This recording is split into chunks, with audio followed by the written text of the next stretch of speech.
Well, hello ladies, Mandy from Finding Gorgeous, and I have the beautiful Erin here today with me from Next Generation Wellness. We're in the Wellness Hub today, so pretty and lovely in here.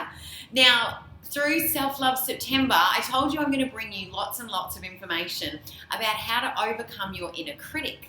Now, I would love to know more from Erin today because this stuff intrigues me. How is it that our nourishment or our undernourishment actually affects our inner dialogue and can actually activate our inner critic? This is what Erin is telling me. So I want to know, how is it that we can feed, literally, nourish our bodies, our souls, and our inner cheerleader so that that inner critic dialogue doesn't, invade our space? Yeah, absolutely. It's great to be here. Thank you for being here.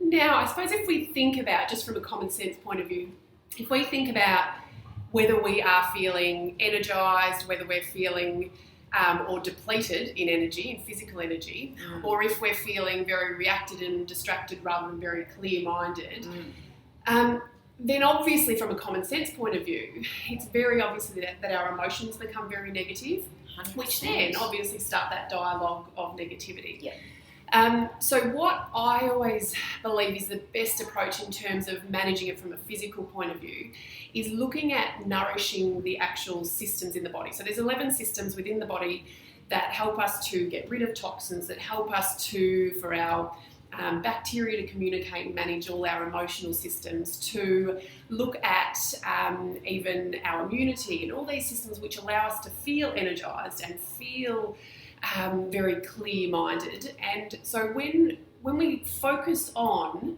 in the past, if we look at what we've done as women and shamed our bodies typically, and we've gone on the calorie restriction approach, what we tend to do is feel yucky about our body, start to shame ourselves, look for a quick fix, and then go and overtrain, probably for most people, and then calorie restrict. And what we know now these days is through this calorie restriction is all we're doing really is restricting the energy and the nourishment to those 11 systems in the body. So it makes sense. We're very high tech. Of course we are, yeah, and everything works synergistically. So as soon as one system is missing something, then the other system misses out on it too. And the difficulty is that over time we see the effects of it in terms of our symptoms that are showing up. Don't we? Yeah, but not immediately, not at the time. So it's easy not to do the things that we probably should do in terms of nourishing the body. So the very first step in looking at nourishing our body so that we have clarity, we have energy, and we can be enjoying life is to understand first what those systems do inside of the body and how important it is, and then look at what we put into the body to nourish them.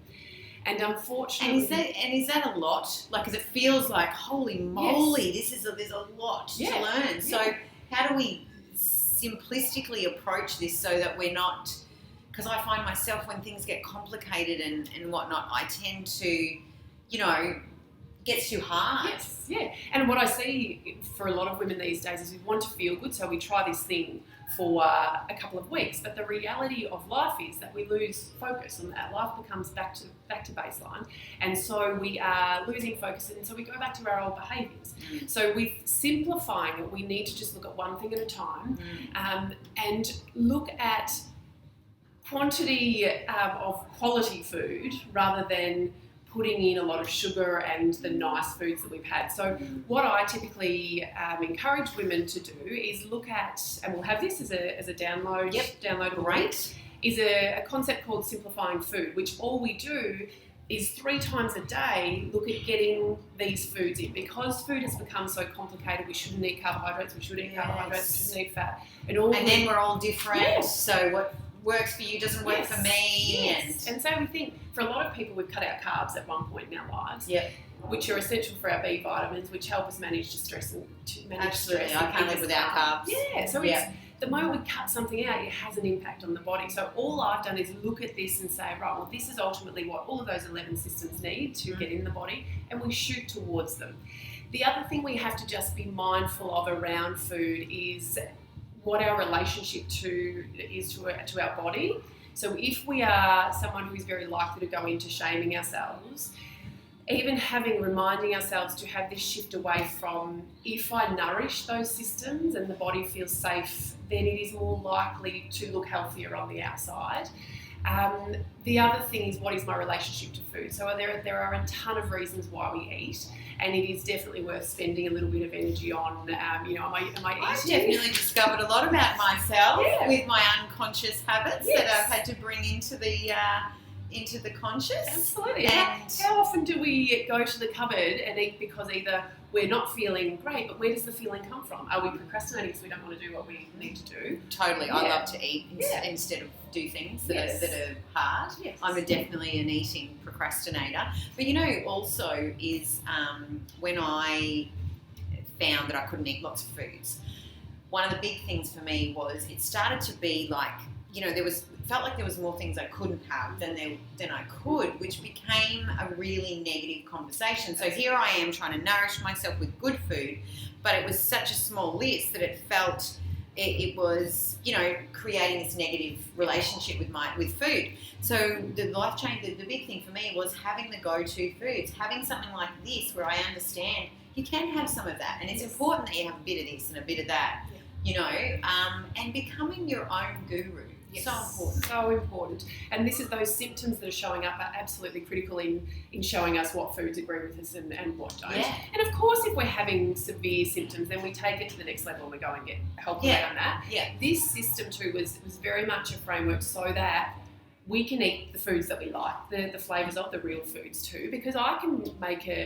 I could create an actual meal plan for somebody, and one person will love it and the other person will not. Yes. So it's around how do we empower ourselves with this is what I need overall in my diet, and then I get to choose which foods that looks like. So you've kind of got this framework where we know that we need a bit of this and a bit of that, but we get to choose what those carbs will be, or what those proteins will be, or whatnot. Yeah, nice. We can do that. So you're going to give our ladies you can have a copy of access. that. How exciting! So, girls, we're going to have this amazing tool that's going to help you to nourish your body and have a bit of a framework to stop that negative dialogue and activate your inner cheerleader. Sounds great. I love it. And obviously there is so much to know about this stuff. You definitely need to have a chat to Erin. She's just done gorgeous and so amazing at helping us to activate our inner cheerleader, because I know myself, it has been such a journey with uncovering what foods can help me, and it can get really tough when you need people in your corner to help you to get through those little challenging times, because there's so much stuff we don't know about all of this. So and getting back to that, being kind to ourselves when actually we're trying our best to do this and then our body shows up with something else.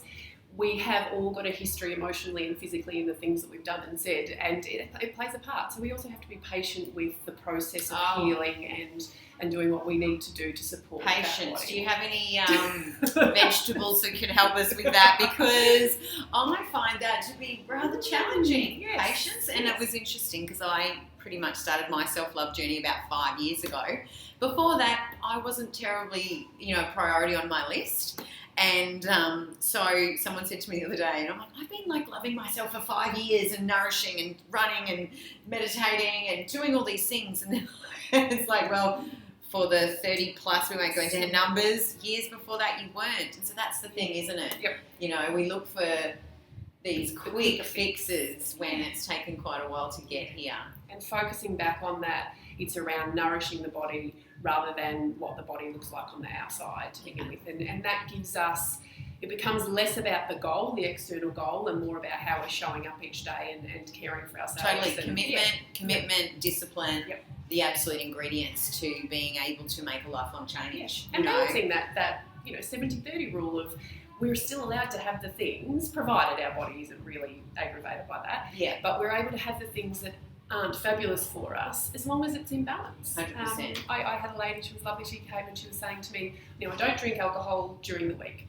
I mean, Thursday night I do sometimes, Friday night I do, Saturday, Sunday. If we just look at the balance of that, it's out, but we can tell ourselves all sorts of things around the balance.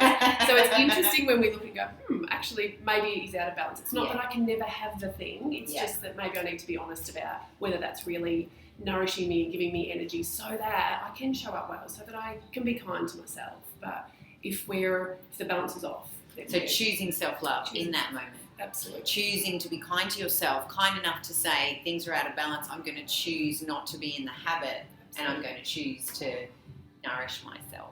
Beautiful. I love it. Thank you so much, darling. So I hope that's given you guys some food for thought, pardon the pun, that's going to help you to activate your inner cheerleader and nourish your gorgeous self. And that is a lifelong journey.